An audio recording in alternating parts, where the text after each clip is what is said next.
नमस्कार दर्शकों, आप हर बार की तरह देख रहे हैं टीवी न्यूज़ वायरस और मैं आपके साथ हूं आशीष तिवारी। दोस्तों, आज जो हालात हमारे देश के बन गए हैं उससे मन दुखी है, व्यथित है और गुस्से में है।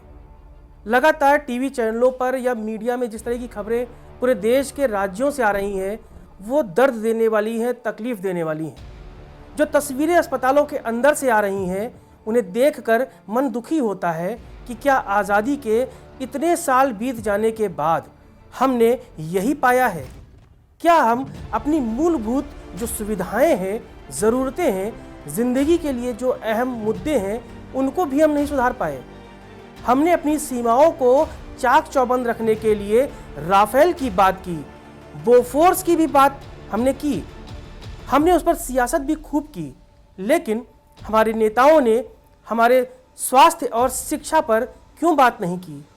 आज जब कोरोना ने अपने हंटर से सरकारों की चमड़ी लाल कर दी तो उन पर कोई असर पड़ नहीं रहा है, मर रही है जनता। जी हाँ, आज जब हम यहाँ बात कर रहे हैं तो ये दुर्भाग्य है इस छोटे से पहाड़ी प्रदेश उत्तराखंड का कि यहाँ की राजधानी देहरादून, जिसकी आबादी चंद लाख है, ये देश के टॉप 10, जी हाँ, टॉप 10 उन शहरों में शामिल हुआ है जहां सबसे ज़्यादा संक्रमित हैं। जी हाँ, यह हैरान करने वाली बात है, हॉट स्पॉट बन गया है देहरादून जैसा छोटा सा शहर, वो शहर जिसमें देश दुनिया के लोग सुकून की वादियों में चंद दिन गुजारने आते थे। अब ये आलम क्यों है? हमारी सरकारें इतनी नाकारा क्यों हैं? क्यों निकम्मी और आंख बंद करे बैठी हुई हैं राज्य सरकारें और केंद्र की वो सरकार जो प्रचंड बहुमत की है, जिसका आभा मंडल ऐसा है कि जिसके विरोध में अगर मैं कुछ बोलता हूं तो मुझे भी पाकिस्तान भेज देने की धमकी मिल सकती है। कुछ ऐसे मीडिया संस्थान हैं जिनका ज़मीर आज थोड़ा सा जिंदा हुआ है। उन्होंने बीते कुछ दिनों से वो असलियत दिखाने की कोशिश शुरू की है जो हमारे देश की है। मरने वालों की तस्वीरें आ रही हैं, चिताएं जल रही हैं उन कब्रिस्तानों में और शमशानों में जहां पर 2 से 4 लोग बमुश्किल एक साथ जलाए जा सकते थे, दफनाए जा सकते थे, आज वहां कतार लगी है। इसके गुनहगार कौन है? ये देश किसका है? ये देश किसके लिए है? ये देश कैसे चलता है? इसे हम चलाते हैं, आप चलाते हैं, अपने वोट से चलाते हैं, लेकिन हुक्मरान कौन है? हुक्मरान वो चंद नेता हैं जो कभी भाजपा के होते हैं, कभी कांग्रेस के होते हैं, कभी XYZ किसी भी पार्टी के होते हैं। मैं न किसी की मुखालफत कर रहा हूं और न मैं किसी की तरफदारी कर रहा हूं। मैं सच बोल रहा हूं क्योंकि मन दुखी है। मन दुखी इसलिए है कि आज हमारे बच्चे घर से बाहर नहीं निकल पा रहे। स्वास्थ्य सुविधाएं ऐसी हैं कि बुजुर्ग अस्पतालों में दम तोड़ रहे हैं और सरकार अभी भी दावे पर दावे किए जा रही है। कह रही है कि हमने तो वैक्सीन की खेप मंगा दी है, वैक्सीनेशन किया जा रहा है, लेकिन हकीकत क्या है?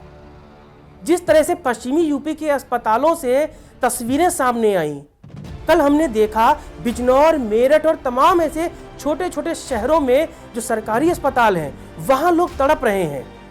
अपने हाथों से अपने मरीज को वो पंप कर रहे हैं, गुहार लगा रहे हैं डॉक्टरों से कि साहब हमें ऑक्सीजन दे दीजिए।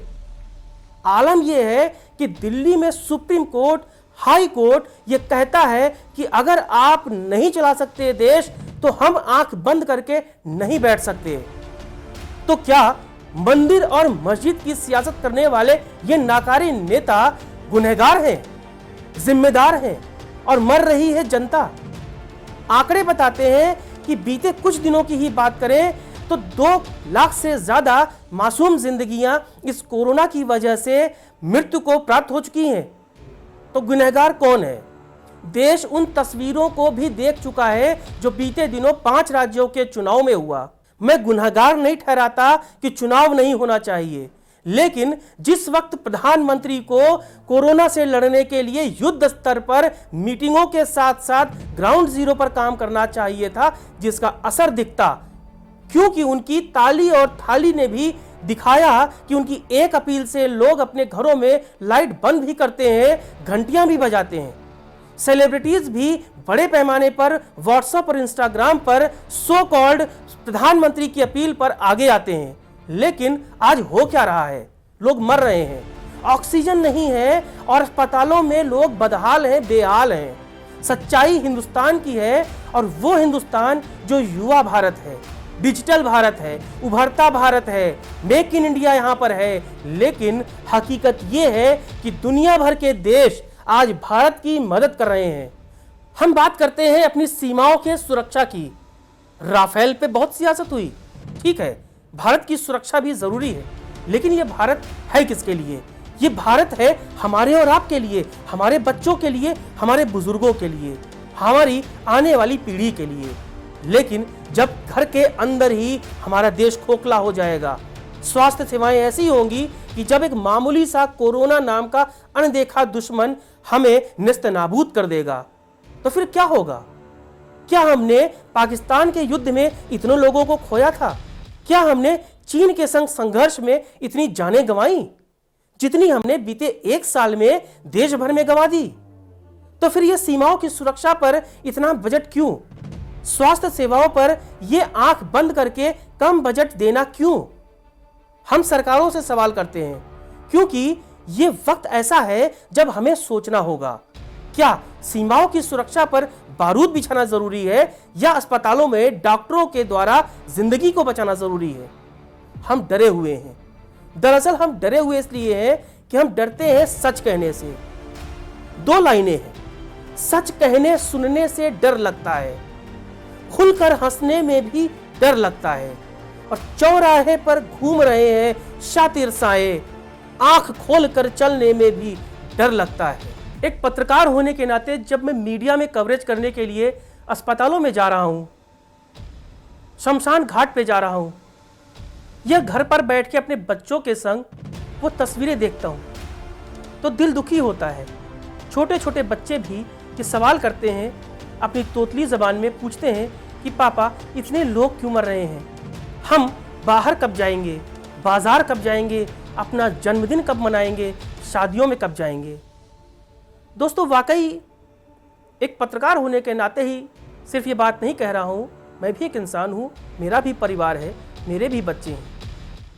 न मैं उनका जन्मदिन मना पाया, न सालगिरह में कहीं उन्हें ले जा पाया, लेकिन जब वो टीवी बदलता हूँ चैनल और लाशों के जलते अंबार देखता हूँ तो मन दुखी होता है। क्या आपको गुस्सा नहीं आता अपनी सरकारों पर कि इसका गुनहगार कौन है, जिम्मेदार कौन है? क्या आपके आंखों से आंसू नहीं निकलता ये सोचकर कि जिस उम्मीद से हम सरकारें चुनते हैं, नेता चुनते हैं, अपने टैक्स का पैसा ईमानदारी से अदा करते हैं, हजारों लाखों करोड़ रुपए हम प्रधानमंत्री, मुख्यमंत्री के राहत कोष में देते हैं, वो पैसा जाता कहां है? क्यों तिल तिल कर मर रहे हैं लोग? एक आंकड़ा बताऊंगा आपको, हैरान रह जाएंगे। जी हां, हम 3 देशों का मुकाबला करते हैं, जैसे वही हमारे आका हैं, वही हमारे माई बाप हैं। एक हो गया अमेरिका, एक हो गया चाइना। आपको पता है अमेरिका और चाइना में 1 लाख पर कितने डॉक्टर हैं?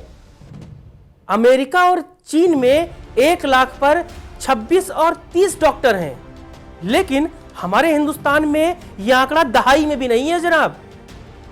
चौंकिएगा मत, आंकड़े अभी एक और है जो आपको जानकर हैरान कर देंगे।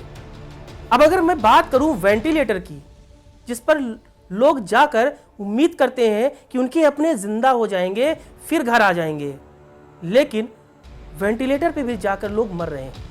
तो वेंटिलेटर हमारे देश में 1 लाख पर कितना है पता है आपको? आंकड़ा थोड़ा सा चंद महीने पुराना है, क्योंकि जो पैनिक है इसमें ताजा आंकड़ा आ नहीं पाया। अमेरिका और चीन में ये वेंटिलेटर की संख्या 48 और 30 है, लेकिन हमारे देश में शर्म की बात है, इन नेताओं के लिए शर्म की बात है कि आंकड़ों के मुताबिक वेंटिलेटर 1 लाख पर महज 3 है। जी हां, 3 वेंटिलेटर 1 लाख की आबादी पर हमारे देश में। शर्म आनी चाहिए नेताओं को, जो कहते हैं फ्री लैपटॉप, फ्री सिलेंडर और किसानों को फ्री मुफ्त की योजनाएं, XYZ तमाम योजनाएं।